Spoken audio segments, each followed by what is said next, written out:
فاسألوا أهل الذكر إن كنتم لا تعلمون.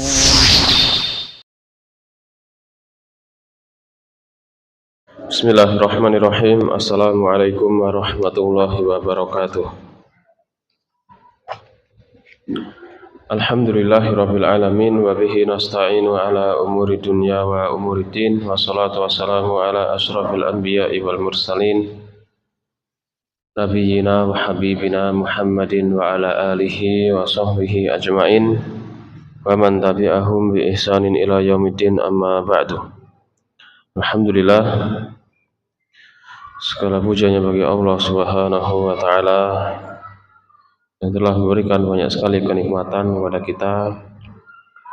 Semoga kenikmatan yang Allah berikan ini bisa kita gunakan untuk lebih mendekatkan diri kepada Allah Subhanahu wa taala.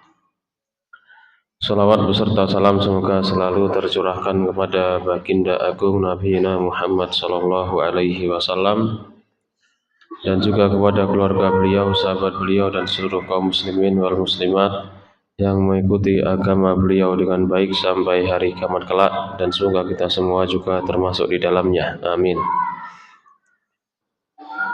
Para jamaah rahimani Allah wa iyyakunna, semoga Allah Subhanahu wa taala senantiasa merahmati kita semuanya.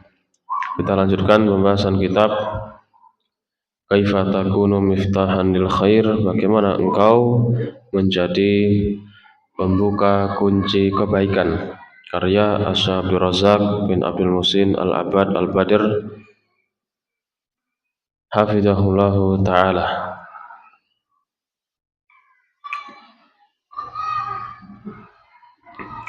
Nah, kita masuk pada perkara yang kedua.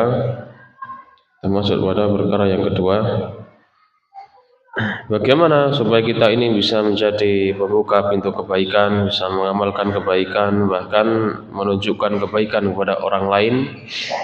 Yang kedua adalah tauhidullahi azza wa jalla wa ikhlasuddini lahu. Harus dengan mentauhidkan Allah Ta'ala dan mengikhlaskan agama, seluruh ibadah hanya bagi Allah Subhanahu wa Ta'ala. Ini merupakan tujuan inti manusia dan jin diciptakan oleh Allah Subhanahu wa Ta'ala. An-na'lama anna a'dama mafatihil khair wa ajallaha alal itlaq tauhidullahi jalla wa ala wa ikhlasuddin lahu subhanahu wa ta'ala. Penting kita perhatikan bahwasanya pembuka atau kunci terbesar yang paling mulia untuk membuka kebaikan-kebaikan adalah dengan mentauhidkan Allah Subhanahu wa ta'ala. Tidak ada manfaatnya seorang beribadah kepada Allah Subhanahu wa ta'ala tanpa dibarengi dengan tauhid. Meskipun seorang tersebut dia beribadah dengan berbagai macam ibadah yang banyak, dia menjalankan sholat, dia berpuasa, berzikir kepada Allah Ta'ala, birrul walidain, bersedekah, berbakti pada orang tuanya, bahkan istri berbakti kepada suaminya, dan ibadah-ibadah yang lainnya, tanpa dia mentauhidkan Allah Subhanahu wa ta'ala atau ibadahnya tersebut bercampur dengan kesyirikan yang dia lakukan, apalagi itu adalah syirik besar, maka ibadahnya tersebut tidak bernilai di sisi Allah Subhanahu wa ta'ala. Maka perkara yang sangat penting, yang sangat inti bagi seorang hamba adalah dia menyerahkan seluruh ibadahnya hanya bagi Allah Subhanahu wa ta'ala. Wa tauhidu huwa miftahu kulli khairin. Tauhid adalah kunci dari segala kebaikan. Wa huwa miftahul jannah. Dan tauhid ibarat kuncinya surga. Barang siapa yang ingin masuk surga, maka dia wajib memiliki kuncinya. Dan kunci surga adalah mentauhidkan Allah Subhanahu wa ta'ala. baik itu dalam tauhid uluhiyah, tauhid rububiyah, dan tauhid al-asma wa sifat. Apa pengertian tauhid uluhiyah? Monggo kita merojaah sejenak. Yang ini pelajaran yang sudah saya sampaikan waktu di Gumul itu, nggih. Kemutan nggih, insyaallah. Siapa yang tahu ini tauhid uluhiyah apa pengertiannya? Bismillah.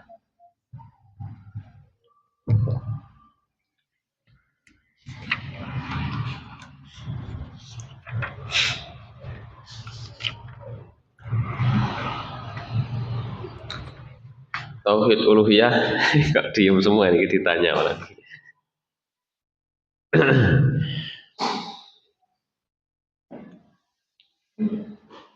Jangan tawaduk loh ya ditanya. Ini bukan tempat tawaduk ini.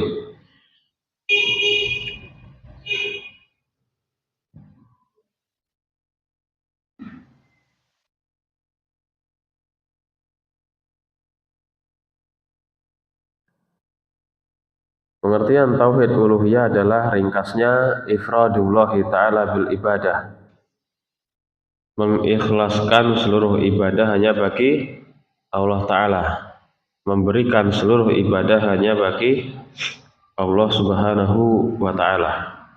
Itu adalah tauhid uluhiyah. Jadi kaitannya dengan perbuatan manusia, perbuatan kita berupa berdoa, menyembelih, kemudian juga menjalankan sholat, berpuasa, perbuatan manusia itu perbuatan kita, itu kita menyerahkannya hanya kepada Allah Subhanahu wa Ta'ala. Seperti itu. Kemudian pengertian tauhid rububiyah. Apa tauhid rububiyah pengertiannya? Apa? Pengertian tauhid ar-rububiyah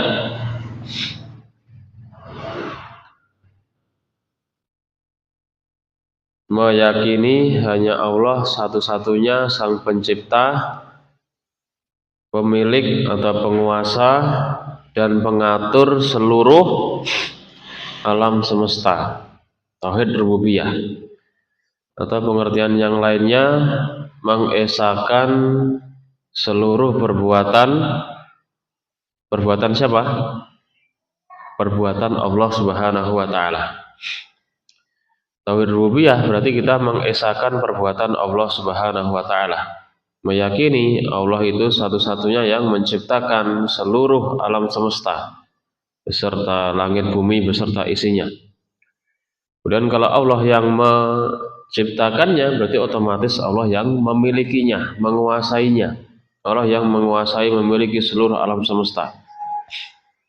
Kemudian Allah Subhanahu wa Ta'ala mengatur alam semesta ini bukan dibiarkan begitu saja, tapi diatur. Allah yang menurunkan hujan, Allah yang memasukkan siang dalam malam dan sebaliknya, Allah yang menumbuhkan tanaman, Allah yang memberikan rezeki, Allah yang menurunkan musibah dan mengentaskan musibah dan lain sebagainya. Ini tauhid rububiyah. Perbuatan-perbuatan Allah Subhanahu wa Ta'ala kita esahkan, kita yakini hanya Allah yang mampu dan bisa melakukannya. Tidak boleh orang meyakini kekhususan bagi Allah ini bagi orang lain. Contohnya ya, Allah Subhanahu wa Ta'ala itu yang memiliki seluruh alam semesta, langit, bumi, dan segala apa yang ada di dalamnya. Kemudian sebagian orang meyakini ini kalau ya pantai selatan pemiliknya adalah siapa pemilik pantai selatan?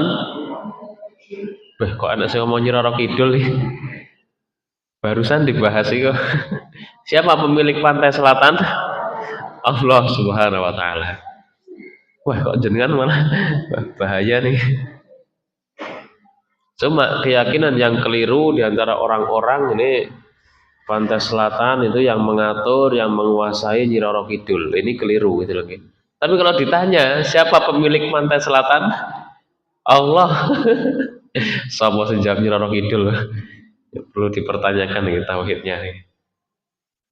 Begitu pula siapa yang mengatur Gunung Merapi? Allah Subhanahu wa taala. Yakin lho nggih? Bukan Mbah. Nah, saya enggak nyebut nama lho jenengan lho niki. Mbah ki lek bojone anake krungu jenengan pokoknya. Itu keyakinan yang keliru, keyakinan yang tidak benar. Manusia atau selain manusia ada yang bisa mengatur, memiliki, menguasai sebagian dari alam semesta saja, itu keliru keyakinannya. Gitu loh ya. Itu keyakinan yang tidak benar. Ini contoh kekeliruan dalam tauhid ar-rububiyah. Kemudian tauhid al-asma wa sifat, apa pengertiannya? Monggo ini saya terus yang jawab dari tadi, ini saya dapat hadiah nanti. Tauhid al-asma wa sifat. Sebelah.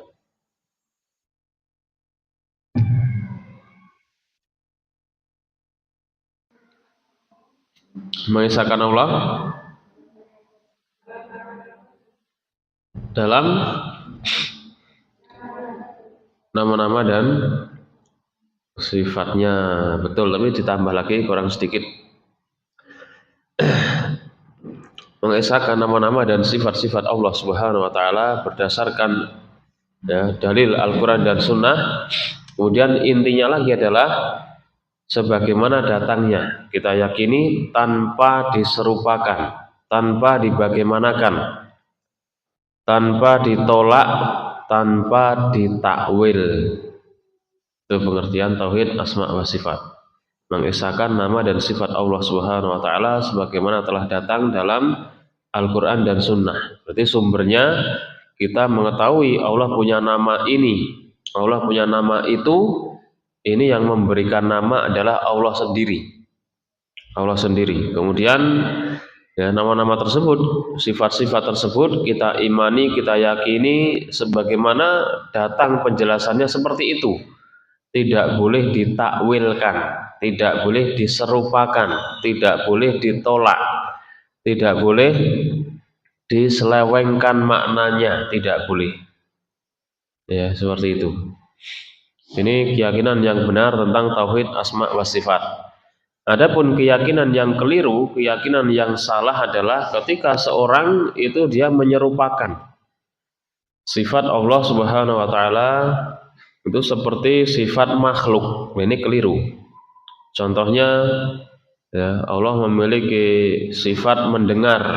Pendengaran Allah seperti pendengaran makhluk. Jawabnya berbeda, tidak seperti itu. Ada yang meyakini juga Allah Ta'ala memiliki sifat tangan, sifat zatiyah, sifat yang senantiasa melekat dengan Allah, sifat tangan, yakni Allah memiliki tangan. Di antara orang-orang meyakini tangan Allah seperti tangannya makhluk. Jawabnya berbeda, tidak seperti itu. Di antara orang-orang meyakini Allah itu turun ke langit dunia. Mereka meyakini turunnya Allah sebagaimana turunnya makhluk. Dari atas meja turun ke bawah, dari lantai 2 turun ke lantai 1. Ini turunnya makhluk. Turunnya Allah berbeda, tidak sama dengan turunnya makhluk. Dan seluruh nama dan sifat kita yakini, kita jalankan seperti itu caranya. Tidak boleh diserupakan, tidak boleh dibagaimanakan, tidak boleh untuk ditolak juga nggak boleh. Sebagian menolak nama dan sifat Allah Ta'ala. Mereka mengatakan Allah itu maha mendengar, tapi tanpa pendengaran. Allah Ta'ala maha melihat tanpa penglihatan. Allah Ta'ala maha mengetahui berilmu. Allah nggak punya ilmu. Ini juga kekeliruan. Adapun ahlu sunnah wal jamaah meyakini Allah memiliki nama dan sifat yang sesuai dengan keagungan dan kebesaran Allah Subhanahu wa taala. Dan sifat nama Allah Ta'ala itu pasti berbeda dengan nama dan sifat makhluknya. Dan sering kita berikan contoh antar makhluk saja ini memiliki sifat-sifat yang sama. Contohnya manusia punya wajah, Itu yang di kebun binatang punya wajah apa enggak? Punya juga, tapi wajahnya beda atau sama? Nah, beda. Sapa sing ngomong padha niki. Contoh lagi, manusia punya mata, matanya di depan. Nggih napa mboten? Ayam punya mata, matanya di mana? Ayam di samping, sama-sama mata loh, tapi berbeda tempatnya. Kemudian juga semut punya kaki, gajah punya kaki. Kakinya semut apa persis sama seperti kakinya gajah? Tentu berbeda, dan jauh berbeda. Ini antar makhluk saja, meskipun namanya sama, sama-sama kaki, sama-sama mata, sama-sama telinga, tapi berbeda hakikatnya. Nggih napa mboten? Apalagi antara khaliq dan makhluk, sang pencipta Allah Ta'ala dan makhluk yang diciptakan seperti kita ini.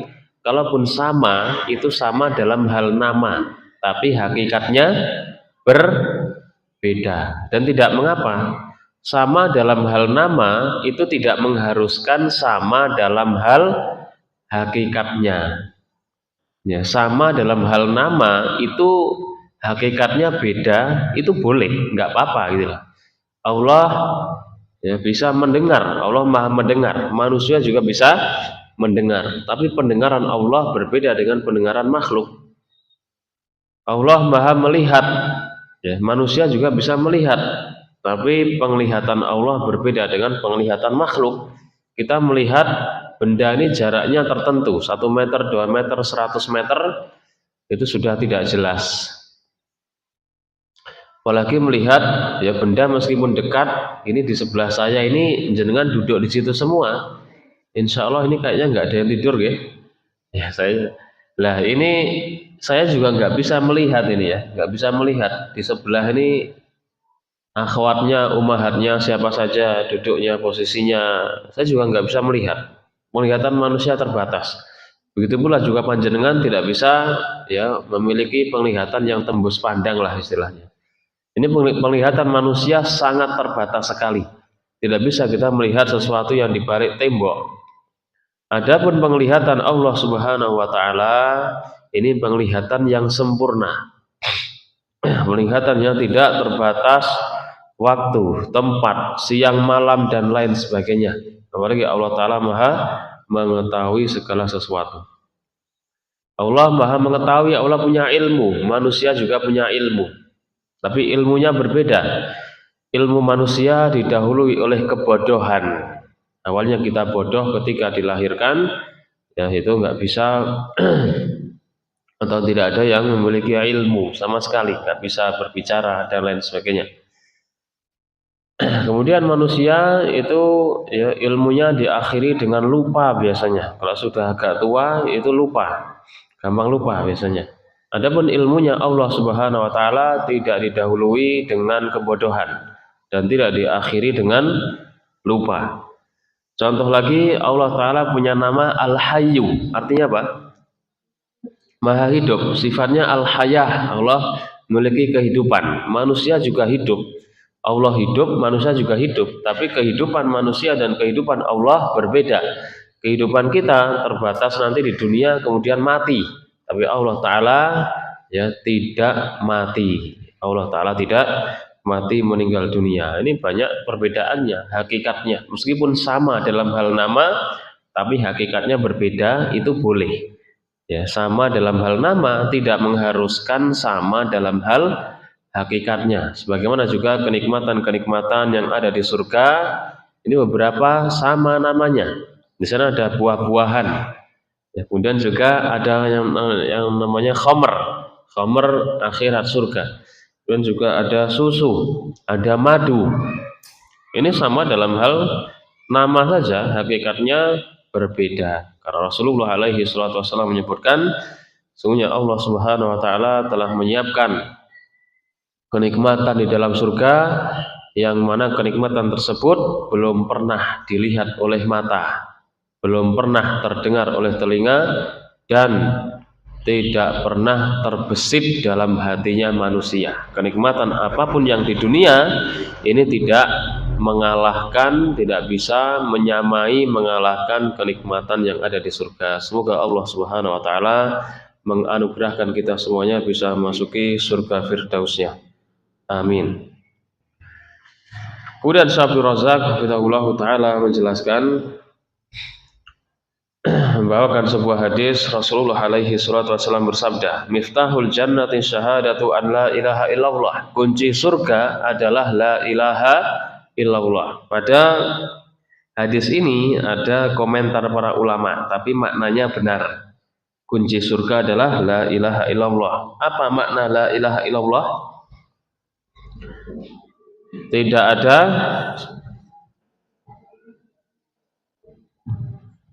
coba satu aja yang agak keras nih. Ini kira. Nah, betul. Ahsantum. Tidak ada ilah yang berhak diibadahi kecuali hanya Allah Subhanahu wa taala. Saya tegaskan lagi bahwasanya makna la ilaha illallah ini kaitannya dengan keberhakan. Tidak ada sembahan, tidak ada ilah, tidak ada Tuhan yang berhak diibadahi dengan benar kecuali hanya Allah Subhanahu wa taala. Kaitannya, fokus intinya adalah dengan keberhakan, berhak disembah atau tidak. Karena sesembahan yang lain atau ya sesuatu yang lain yang disembah selain Allah ada apa enggak ada? Yang disembah selain Allah itu ada apa enggak ada sebenarnya? Ada. Orang nyembah kerbau ada apa enggak ada? Ada. Orang nyembah ular, orang nyembah batu, nyembah kuburan, nyembah berhala dan sebagainya ada. Tapi masalahnya itu yang disembah berupa kuburan, batu, pohon itu berhak disembah atau tidak gitu loh ya. Jadi di sini makna la ilaha illallah itu tidak ada sembahan yang berhak diibadahi dengan benar kecuali hanya Allah Subhanahu wa taala. Jadi meskipun mereka menyembah Tuhan A, B, C, D, E itu semua hakikatnya tidak berhak, tidak pantas, tidak cocok untuk disembah, diibadahi. Yang berhak hanyalah Allah Subhanahu wa taala. Dan juga kita sampaikan bahasanya kita ini beribadah kepada Allah Subhanahu wa taala ini sangat masuk akal memang. Ya, kita memang diperintah oleh Allah taala beribadah kepada Allah. Yang pertama ada dalilnya. Ya, banyak sekali dalam Al-Qur'an. Yang kedua adalah memang secara akal kita berusaha memahaminya dengan akal yang lurus, akal yang baik, itu memang sangat masuk akal. Di antaranya perhatikan firman Allah Subhanahu wa taala dalam surat Al-Baqarah. Dalam surat Al-Baqarah Allah Subhanahu wa taala berfirman, "Ya ayuhan nasu ubudu rabbakumul ladzi khalaqakum walladzina min qablikum la'allakum tattaqun." Wahai manusia semuanya. Wahai manusia semuanya. Ubudu rabbakum. Allah Ta'ala mengatakan sembahlah Rabb kalian. Ketika Allah berfirman, ya ayuhan nas, wahai manusia, ubudu, sembahlah. Ini kaitannya dengan tauhid apa? Ubudu, sembahlah. Tauhid apa? Uluhiyah atau rububiyah? Uluhiyah. Ubudu, sembahlah, ibadahilah. Kaitannya dengan tauhid al-uluhiyah, sembahlah. Berikutnya Allah berfirman, ubudu rabbakum, ya ayuhan nasu ubudu rabbakum. Wahai manusia semuanya, sembahlah Rabb kalian. Rabbakum. Ini kita tauhid apa kaitannya? Tauhid apa? Tauhid rububiyah, gitu ya. Nah, di sini Allah Subhanahu wa taala mengaitkan antara tauhid uluhiyah dengan tauhid rububiyah. Ya ayuhan nasu ubudu rabbakum. Wahai manusia, sembahlah. Tauhid uluhiyah, kita disuruh beribadah menyembah. Siapa yang disembah? Yang disembah adalah Rabb. Rabb berarti tauhid rububiyah. Ya, kemudian juga dijelaskan alladzi khalaqakum walladzina min qablikum la'allakum tattaqun.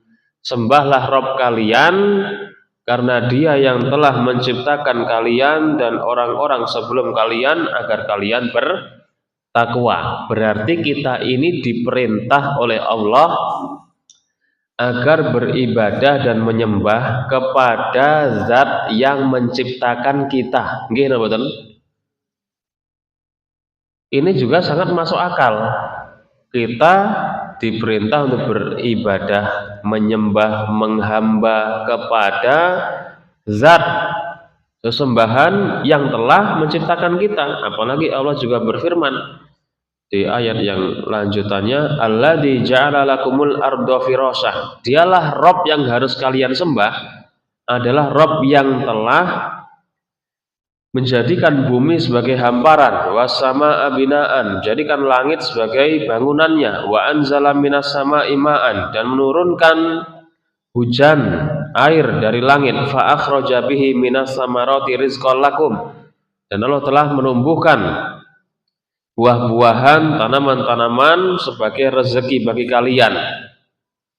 Ini kan semuanya tauhid rububiyah, nggih napa mboten?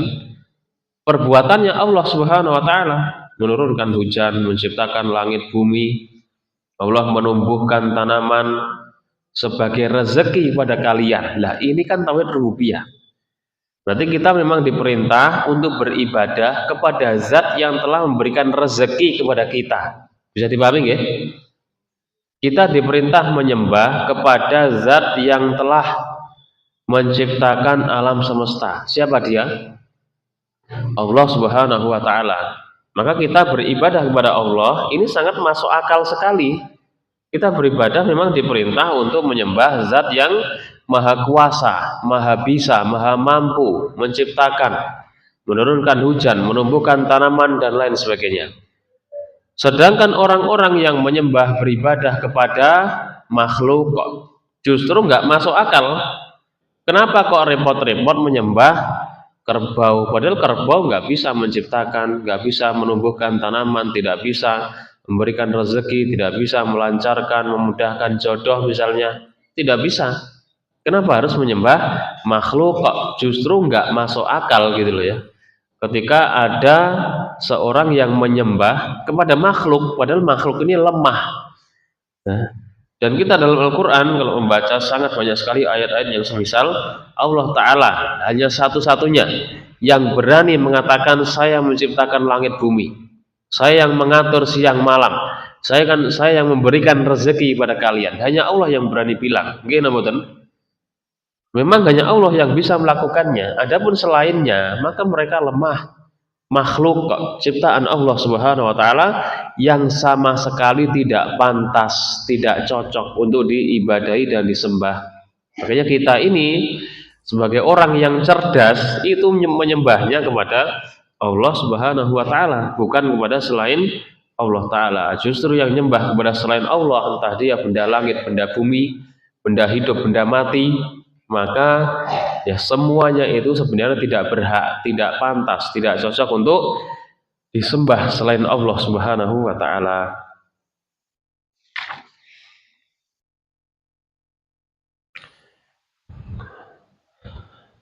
Kemudian beliau Syekh Razak membawakan sebuah dalil Rasulullah alaihi salatu wasallam bersabda, "Ma min abdin yatawaddau fayublighul wudu au yusfayusbighul wudu thumma yaqulu asyhadu an la ilaha illallah wa anna muhammadan abduhu wa rasuluh illa futihat lahu abwabul jannah as-samaniyah yadkhulu min ayyiha syaa."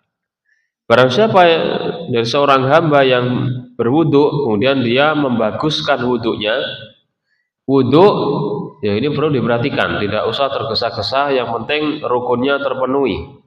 Ya, rukunnya terpenuhi, dibasuh semua yang memang harus dibasuh dan dicuci.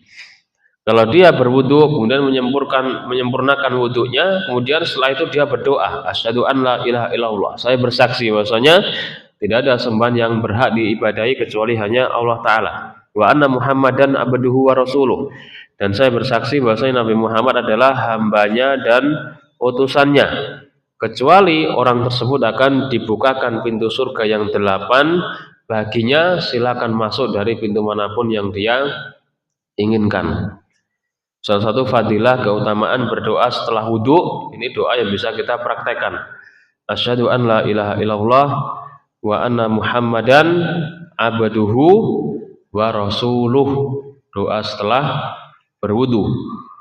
Kalau dia berdoa dengan doa ini, paham maknanya, kemudian menjalankan konsekuensinya, maka dia akan mendapatkan fadilah doa ini.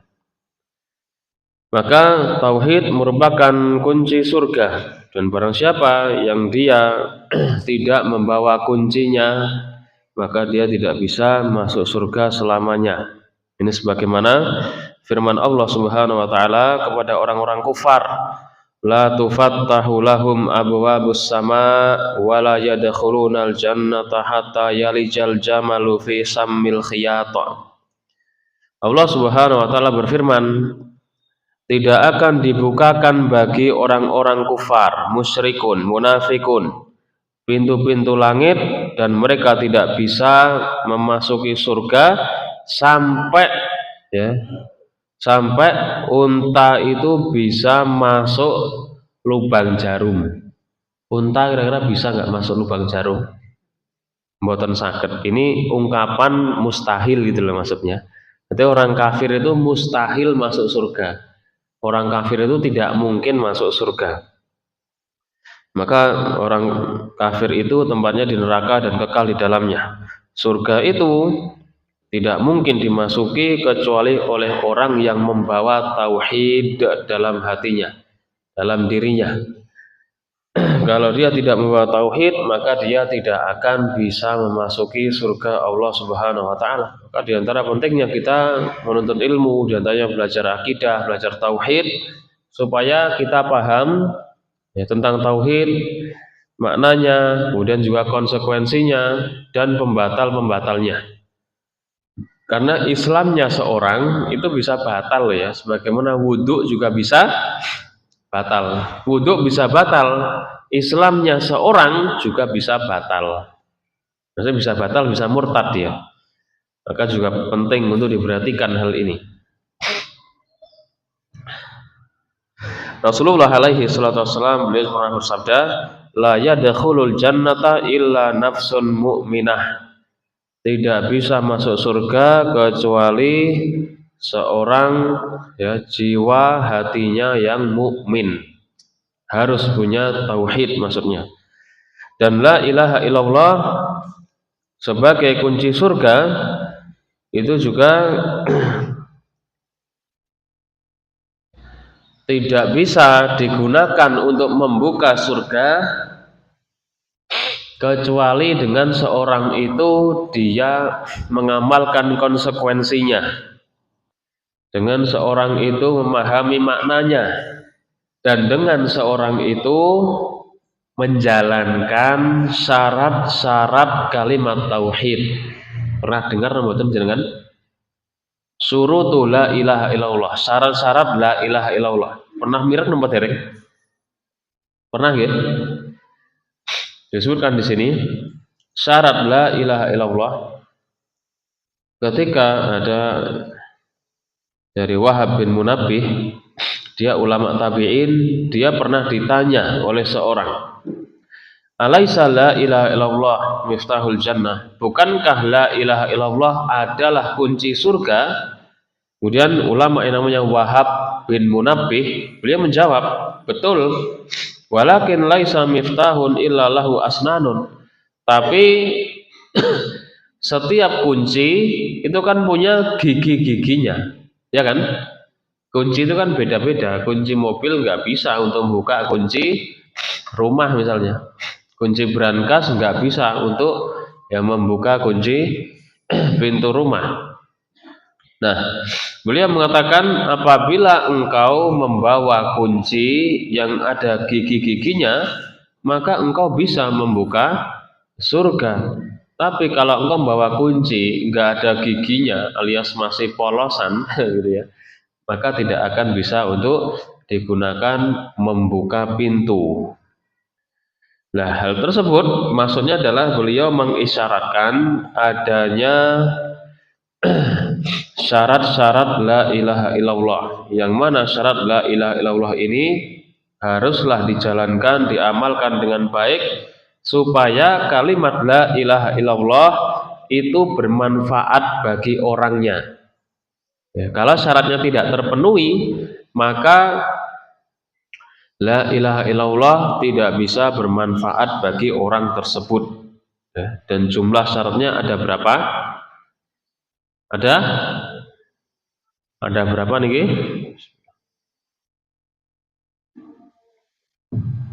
Ada pinten?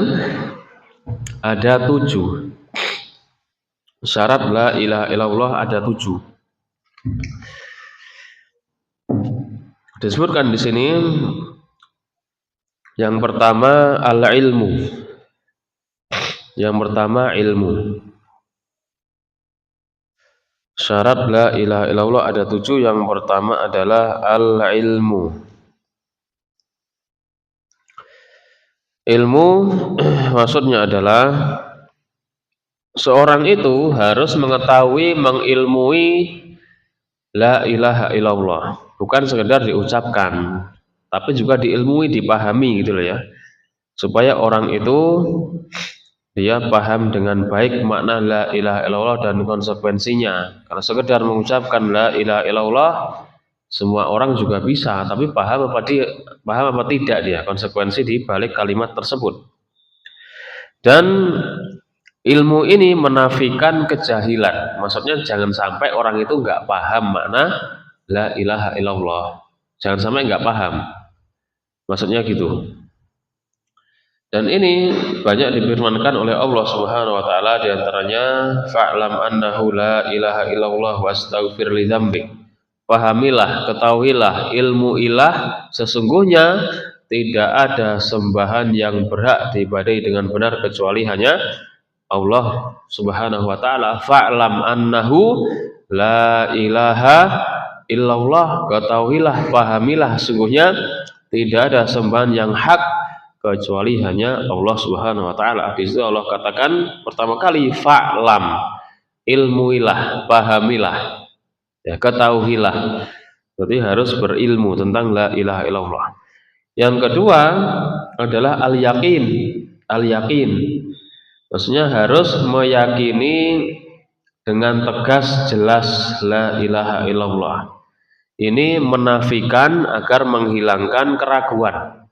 Tidak boleh ada keraguan. Karena keraguan ini termasuk ya bentuk kekufuran. Keraguan ini bentuk kekufuran. Dia harus yakin seyakin-yakinnya bahwasanya sesembahan yang berhak diibadahi hanyalah Allah Subhanahu wa taala. Tidak boleh ada keraguan. Kalau dia ragu misalnya, wah saya ragu nih, yang diibadahi itu Allah dan Rasulullah atau Allah saja ya. Lah ini keraguan, tidak benar. Bisa menjadikan orang keluar dari Islam, keraguan ini. Allah Subhanahu wa taala berfirman, dalilnya Al-Hujurat ayat 15. Tadi yang pertama itu dalilnya surat Muhammad ayat 19. Fa'lam annahu la ilaha illallah. Itu surat Muhammad ayat yang ke-19. Kemudian al-yaqin, keyakinan ini dalilnya adalah surat Al-Hujurat ayat yang ke-15. Innamal mu'minuna alladzina amanu billahi wa rasulihi tsumma lam yartabu wa jahadu bi amwalihim wa anfusihim fi sabilillah ulaika humus shadiqun. Sesungguhnya orang-orang yang beriman itu orang yang benar keimanannya adalah orang yang yakin beriman kepada Allah Ta'ala, kepada Rasulnya, kemudian mereka tidak ragu. Poinnya di sini Allah menjelaskan summalam yartabu, mereka itu tidak ragu terhadap keimanan, keyakinannya. Orang beriman itu harus seperti itu gitu loh maksudnya. Tidak boleh ragu dia tentang la ilaha illallah dan konsekuensi di baliknya. Yang menciptakan langit bumi ini siapa ya? Allah atau mbah saya ya? Lah gitu ragunya misalnya. Jadi tidak boleh. Pemilik pantai selatan siapa ya ini kira-kira yang ngatur ya? Lah dia ragu. Ini tidak diperbolehkan. Kemudian yang ketiga, syarat la ilaha illallah adalah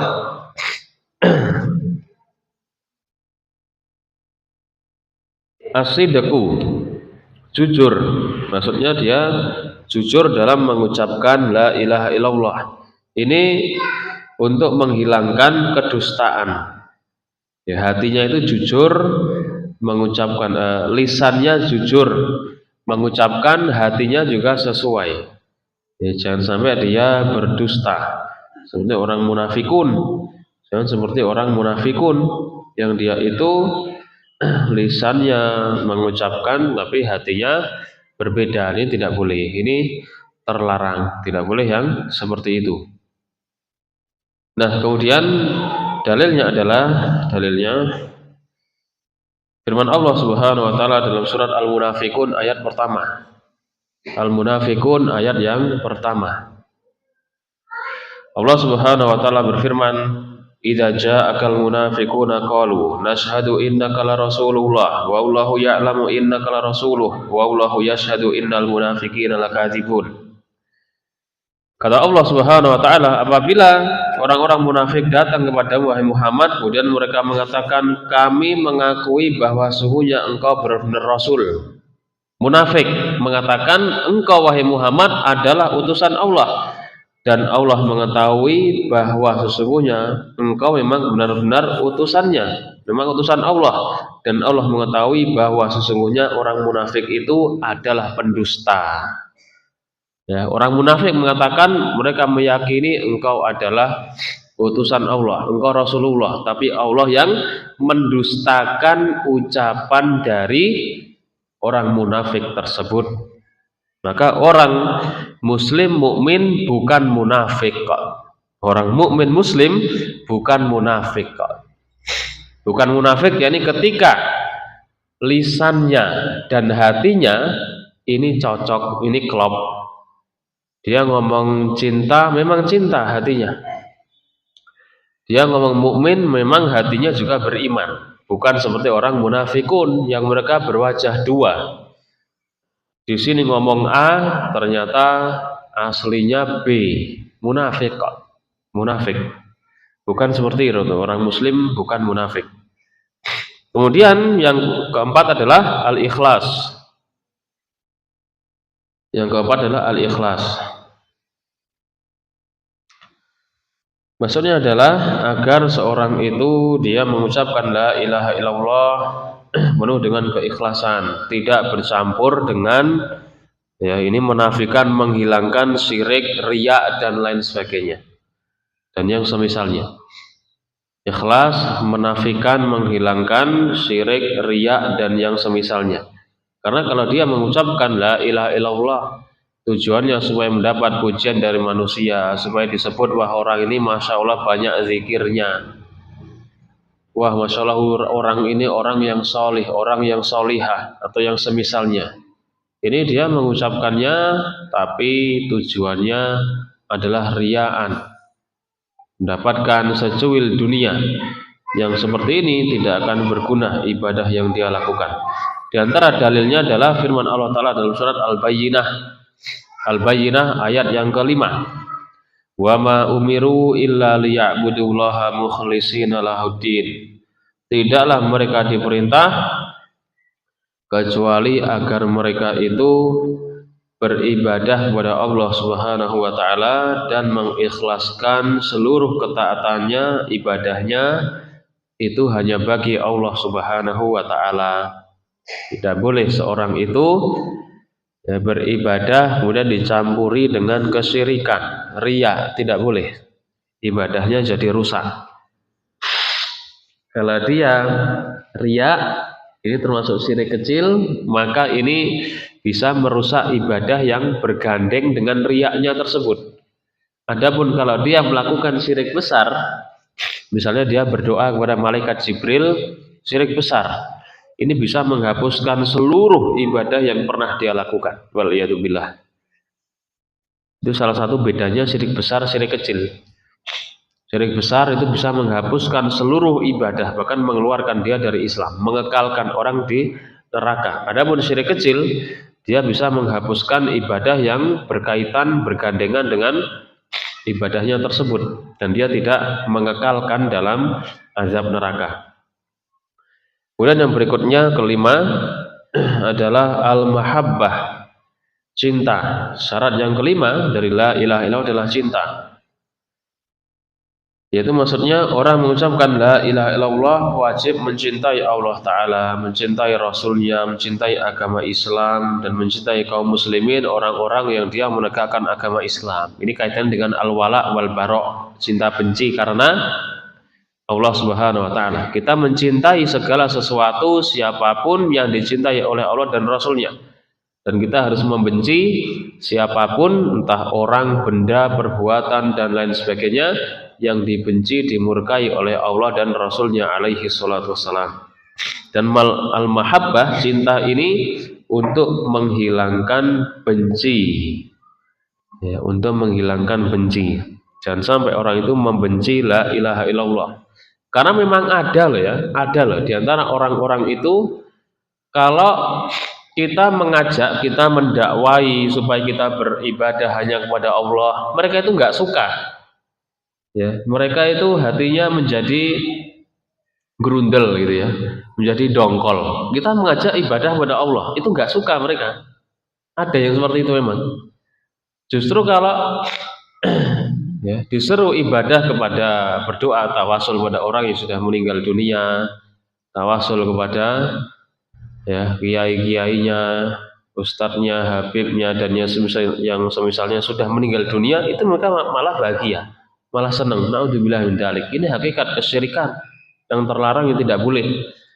Mengajak pada tauhid malah dibenci, tapi yang mengajak pada kesyirikan malah disukai, malah bahagia, malah gembira. Ini kekeliruan, tidak boleh yang seperti ini. Maka mahabbah ini sangat penting.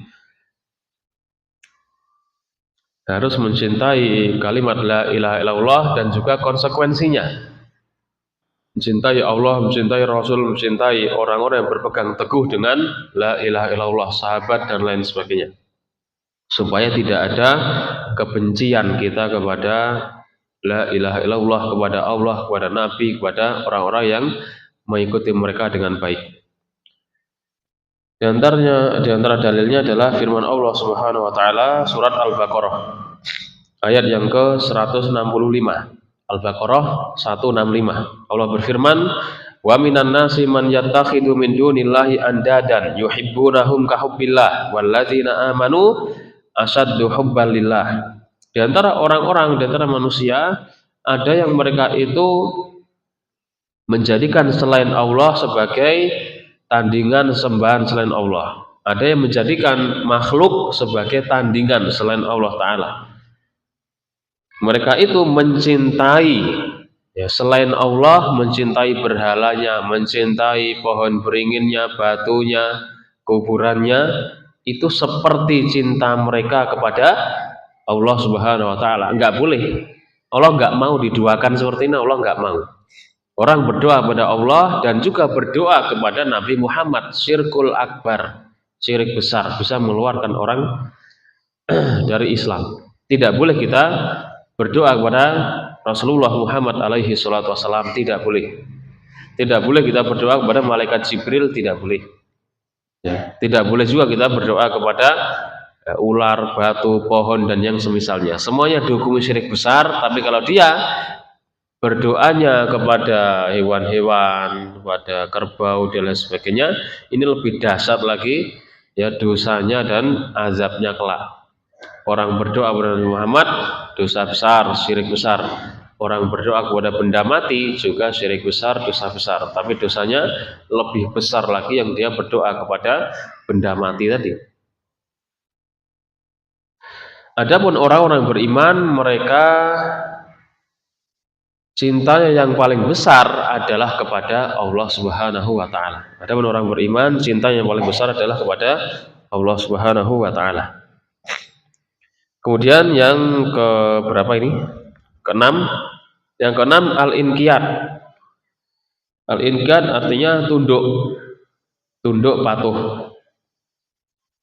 Untuk menghilangkan at-tarku, menghilangkan ketidakpatuhan gitu ya.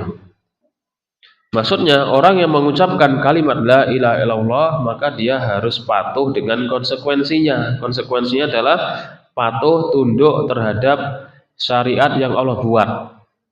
Ya, entah itu ibadahnya, entah itu halal haramnya, entah itu ya perkara-perkara yang lainnya, tata cara ibadahnya, waktu, tempat dan lain sebagainya, itu semua sudah diatur oleh Allah Subhanahu wa taala, disampaikan oleh Rasulullah alaihi salatu wasallam, harus mematuhinya. Tidak boleh untuk ditinggalkan, enggak patuh, enggak boleh. Maka syarat ini juga harus dijalankan. Dalilnya adalah firman Allah Subhanahu wa taala dalam surat Az-Zumar ayat 54. Az-Zumar ayat 54. Wa anibu ila rabbikum wa aslimulah.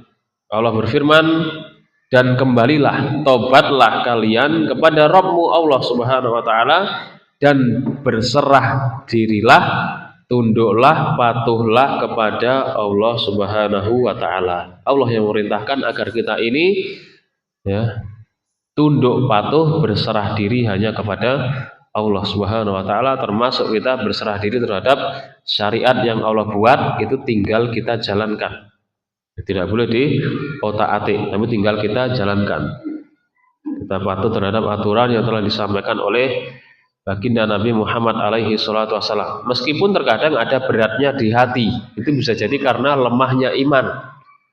Bisa jadi karena lemahnya iman. Harusnya kalau imannya bagus, imannya baik, itu dia mudah melakukan ketaatan kepada Allah Subhanahu wa taala. Termasuk membaca Al-Qur'anul Karim.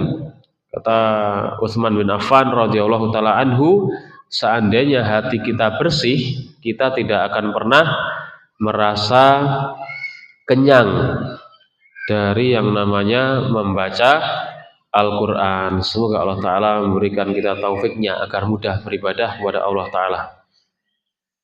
Kemudian yang ketujuh adalah Al-Qabul. Al-Qabul artinya menerima. Menerima. Al-Qabul ini menafikan, menghilangkan ar-rad, menolak.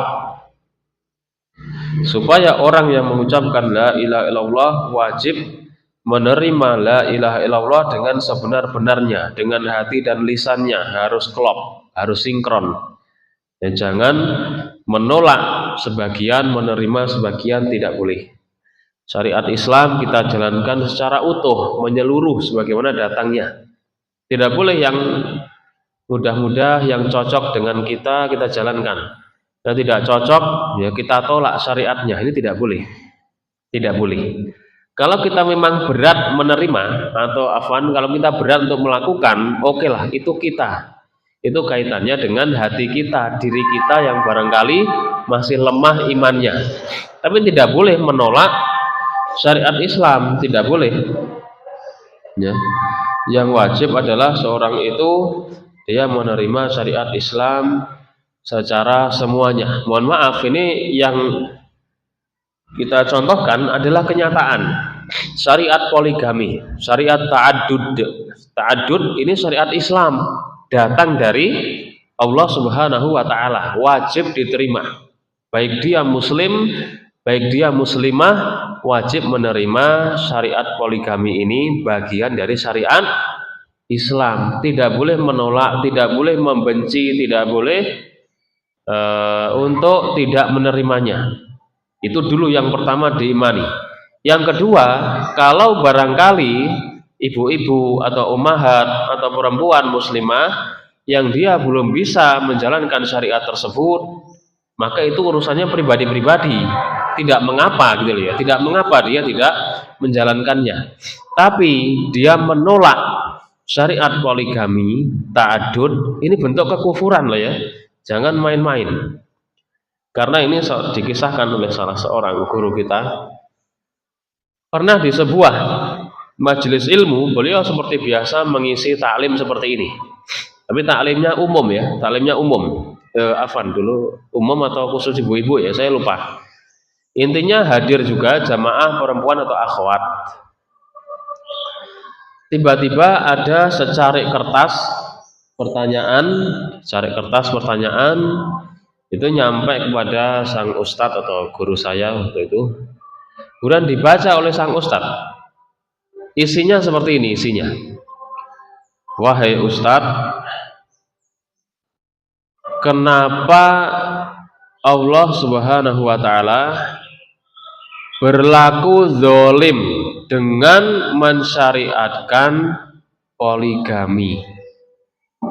Ini kan namanya bentuk pernyataan penolakan, mengklaim Allah berlaku zalim. Iya apa enggak? Ini bisa masuk pada kekufuran loh ya. Dan ini yang hadir bukan jamaah-jamaah yang di luar-luar sono gitu loh ya. Jamaah-jamaah seperti biasa lah ya, jamaah-jamaah kajian. Maka kita katakan bahwasanya di antara hal yang penting adalah kita ini harus al-qabul, menerima seluruh syariat Islam yang telah disampaikan oleh Rasulullah alaihi salatu wassalam. Itu harus kita terima. Syariat cadar ini syariat Islam, bukan dari Arab. Dia mengatakan syariat cadar dari bangsa Arab itu bisa kufur loh orangnya itu. Orang yang dia mencela jenggot, ini jenggot dari syariat Islam, Allah yang menentukan, jangan dicela. Anda mencela jenggot saya, ini tidak, saya itu biasa aja maksudnya gitu ya. Maksudnya enggak, ya kayak dicela juga biasa aja, itu enggak berpengaruh. Nggak berpengaruh kepada saya, ya kan? Itu pengaruhnya bagi Anda, bahaya Anda ini. Bisa kufur, itu bisa perkataan yang keluar dari lisannya itu bisa mengeluarkan dia dari Islam. Kalau dia membenci, menghina, menjadikan bahan candaan, itu bisa kufur orangnya, waliyadzubillah. Jangan main-main. Maka belajar dulu secara umum, belajar syariat Islam menyeluruh supaya tahu ini bagian dari syariat Islam. Ini bukan. Ini syariat Islam kita harus tahu supaya kita tidak bermain-main, bermudah-mudahan dan yang semisalnya. Di antaranya tadi, ya ada orang-orang yang dia mencela, menghina, saya dijadikan bahan candaan. Tapi kita slow aja, biasa aja. Kita celana di atas mata kaki dikatakan cingkrang, kebanjiran, kurang gaul. Kita berjenggot dikatakan kayak kambing, ini mau disembelih Idul Adha kapan ini. Dan ucapan-ucapan semisalnya itu nyampe kepada saya, itu saya biasa aja, maksudnya yes, gimana lah, nggak mempengaruhi saya gitu loh, ya kan? Tapi orang yang mengatakannya itu yang berbahaya.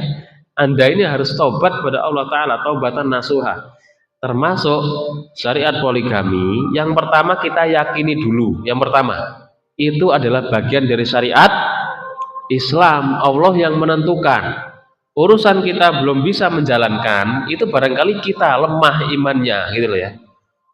Saya belum siap menjalankan, ya nggak apa-apa, tapi jangan ditolak, jangan dibenci, jangan dihina. Orang-orang yang dia menjalankannya tidak boleh, haram, dosa besar, bahkan bisa sampai keluar dari Islam itu orangnya.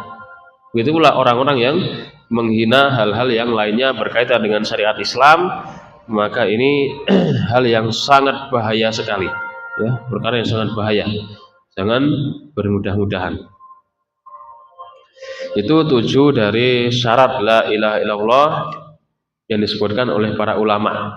Intinya 7 syarat itu istilahnya seperti gigi-giginya dari kunci la ilaha illallah. La ilaha illallah kunci surga. Istilahnya gigi-giginya adalah 7 syarat la ilaha illallah. Kita ulangi lagi, yang pertama adalah al-ilmu, berilmu. Yang kedua al-yakin. Yang ketiga jujur. Yang keempat ikhlas. Yang kelima al-mahabbah, cinta, mencintai kalimat la ilaha illallah dan mencintai konsekuensinya. Yang keenam al-inqiyad, tunduk patuh. Yang ketujuh qabul, menerima la ilaha illallah, di antaranya konsekuensinya menerima syariat Islam yang telah Allah ya buatkan, yang telah Allah sampaikan kepada kita semuanya melalui Al-Qur'an maupun melalui lisan baginda Rasul alaihi salatu wassalam. Nah, insyaallah ini yang bisa kita sampaikan, semoga bermanfaat. Kurang lebihnya saya mohon maaf. Aku qouli hadza wa astaghfirullah li wa lakum. Subhanakallahumma bihamdika asyhadu an la ilaha illa anta astaghfiruka wa atubu ilaik. Wassalamualaikum warahmatullahi wabarakatuh.